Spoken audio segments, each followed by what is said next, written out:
ಒಬ್ಬ ಮಹಿಳೆ ಪುಟ್ಟಿಯಲ್ಲಿ ಮೊಟ್ಟೆಗಳನ್ನಿಟ್ಟುಕೊಂಡು ಮಾರುತ್ತಿದ್ದ ಒಬ್ಬ ಅಜ್ಜನನ್ನು ನೋಡಿ ಒಂದು ಮೊಟ್ಟೆಯ ಬೆಲೆ ಎಷ್ಟು ಎಂಬುದಾಗಿ ಕೇಳಿದಳು. ಅದಕ್ಕೆ ಅವರು 5 ರೂಪಾಯಿಗಳಮ್ಮ ಎಂದು ಹೇಳಿದರು. ಆ ಮಹಿಳೆ ಅವರಿಗೆ 25 ರೂಪಾಯಿಗಳಿಗೆ 6 ಮೊಟ್ಟೆಗಳನ್ನು ಕೊಡಿರಿ, ಕೊಡಲ್ಲ ಅಂದ್ರೆ ನನಗೆ ಮೊಟ್ಟೆಗಳು ಬೇಡ ಅಂದಳು. ಪಾಪ ವಯಸ್ಸಾದ ಆ ಅಜ್ಜಪ್ಪ ಸಪ್ಪೆ ಮುಖವನ್ನಿಟ್ಟುಕೊಂಡು, ನೀನು ಕೇಳಿದ ಬೆಲೆಗೆ ಕೊಡುತ್ತೇನಮ್ಮ, ನಿಮ್ಮದೇ ಮೊದಲು ಬೋಣಿ, ಇದುವರೆಗೂ ಮೊಟ್ಟೆ ಕೊಂಡುಕೊಳ್ಳುವುದಕ್ಕೆ ಯಾರೂ ಬಂದಿಲ್ಲ, ಅದಕ್ಕೆ ಹೆಚ್ಚಾಗಿ ಮಾತನಾಡುವುದಕ್ಕೆ ನನಗೆ ಇಷ್ಟವಿಲ್ಲ ಅಂದರು. ಆಕೆ 6 ಮೊಟ್ಟೆಗಳನ್ನು ತೆಗೆದುಕೊಂಡು ಜಯಿಸಿದೆನು ಎಂಬ ಸಂತೋಷದಿಂದ ಹೊರಟಳು.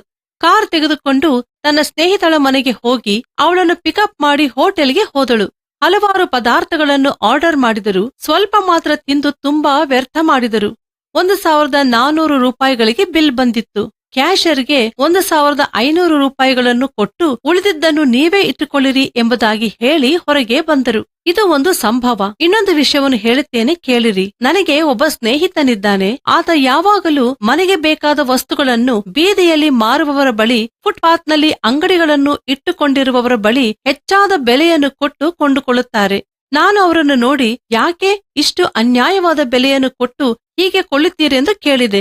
ಅದಕ್ಕೆ ಆತ ಹೇಳಿದ ಉತ್ತರ ನನ್ನನ್ನು ಯೋಚಿಸುವಂತೆ ಮಾಡಿತು. ಅವರು ಹೇಳಿದ್ದು ಹೀಗೆ: it is charity wrapped with dignity. ಸುಮ್ಮನೆ ಕೊಟ್ಟರೆ ಅದು ಅವರ ಸ್ವಾರ್ಥವನ್ನು ಬಾಧಿಸುತ್ತದೆ.